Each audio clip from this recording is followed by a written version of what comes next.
vamos a empezar ahora con el tema de ejercicios para el cálculo de utilidades o pérdidas en un contrato de futuros. Esta presentación también está en el aula virtual y solo es para que ustedes tengan aquí la complementación, digamos, de esta información. Como dice el tema, vamos a hacer algunos ejercicios para calcular las utilidades o las pérdidas en un contrato de futuros. Vamos a empezar con un ejemplo sencillo. Habla sobre un chico llamado Mark, que es un especulador en metales preciosos, y él decide operar en el mercado de futuros sobre oro. Ustedes ya tienen ahí un documento que habla justamente sobre cómo se hace todo el comercio de oros en futuros. Pero bueno, acuérdense que como es un mercado de futuros, no es necesariamente el oro lo que le interesa a Mark, sino es la ganancia que puede tener por negociar con futuros sobre oro. Generalmente no se entrega el activo subyacente, ¿se acuerdan? Generalmente cuando es un commodity se busca cerrar las posiciones antes de que llegue la fecha de vencimiento y ya si a alguien realmente le interesa comprar el oro, pues ya en ese momento se hace la liquidación completa, pero en general solamente es especular sobre futuros. Entonces, Mark está revisando información y entonces él cree que el oro va a subir. Vamos a leer aquí lo que nos dice, ¿no? Entonces, Mark, lo primero que debe hacer es ponerse en contacto con su broker. Acuérdense que todas las transacciones para futuros, al menos aquí en México, se hacen a través de MEXDER, ¿no? En el mercado listado, digamos, en el mercado que no es OTC, sino en el mercado regulado, se hace a través de MEXDER. Y MEXDER solamente trabaja con los brokers, no hay un contacto directo con los clientes finales. Entonces, Mark tiene que ir con su broker o su intermediario. Y entonces, al abrir una posición en el mercado de futuros, la cámara de asignación va a pedir al broker una garantía inicial. Acuérdense, es bien importante, los márgenes iniciales para poder operar. Y una vez que se abra la posición, el broker va a tener que responder cada día ante los requerimientos de la cámara respecto a los márgenes de variación.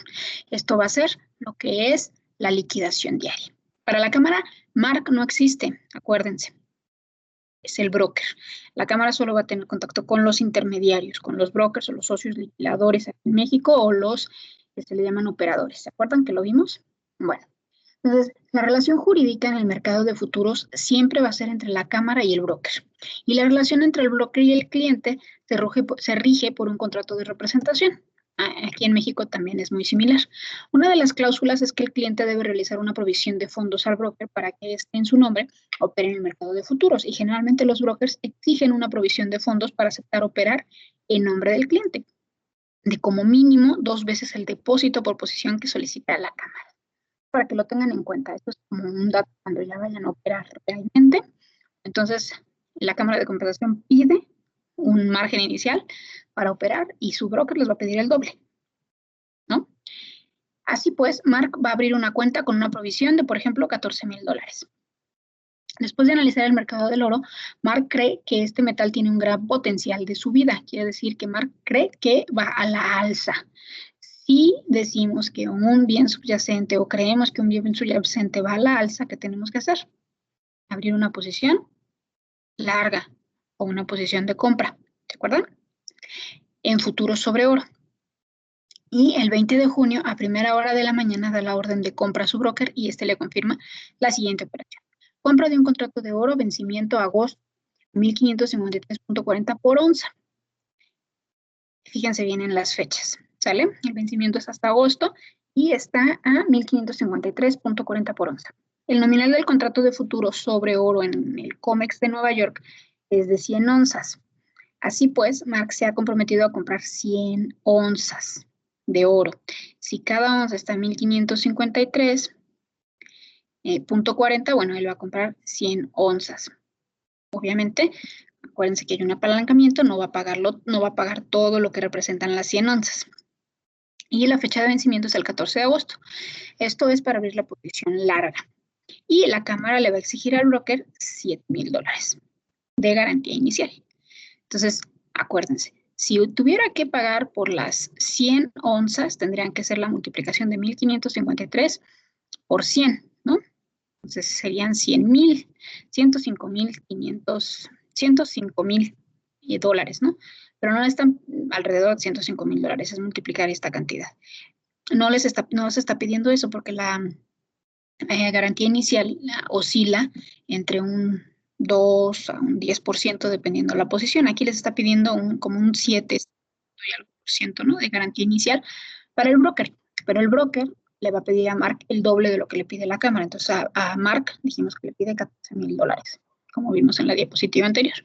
Ok, entonces esto decimos que es junio, el 20 de junio, y la posición cierra para el 14 de agosto, ¿no? Está comprometido a comprar 100 onzas el 14 de agosto. Posición larga, espera que haya una alza y se compromete a comprar. Entonces, el 20 de junio, el futuro sobre oro, vencimiento agosto, cierra a 1,553.10 por onza. Es justamente lo que teníamos aquí. Bueno, esto es para el vencimiento agosto, 1,553.40, y el 20 de junio cerró en 1,553.10. Ojo, bajó. No era lo que esperaba Mark. Entonces, aquí dice, empieza mal la cosa para Mark, porque la cámara le exige abonar las pérdidas ese primer día. En el primer día, en 1,553.10 por onza. Y entonces, la pérdida para Mark es 1,553.40. O sea, hay que restar 1,553 menos 1,553.10 menos 1,553.40 por un contrato por 100 onzas por contrato. Esto nos va a dar menos 30. Entonces, estos $30 que tiene que pagar Mark, el broker los recibe y los va a entregar a la cámara como margen de variación. Eso fue el día 1. El día 2, que sería el 21 de junio, el futuro sobre oro con vencimiento agosto va a cerrar a 1,552.40. Y híjole, el mercado sigue yendo a la contra de la posición de Mark porque va bajando y Mark apostó aquí iba a subir. Y la cámara pues le exige abonar las pérdidas de este segundo día. Entonces son 1,552.40 menos 1,553.10. Fíjense que ya no es menos 1,553.40, porque aquí ya Mark abonó las pérdidas, entonces está como compensando su precio que se había pactado en un principio y lo está cambiando a este precio. Entonces, por eso es que aquí se resta el valor del segundo día de operaciones para Mark menos el precio del cierre del primer día, ¿sale?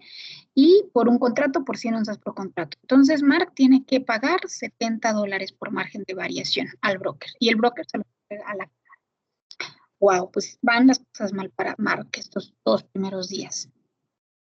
Ahora, el día 3, el 22 de junio, aquí era el 21, el día 2, y ahora el día 3 es el 22 de junio, el futuro sobre oro de vencimiento a agosto ya cotiza a 1,555, ¿se fijan?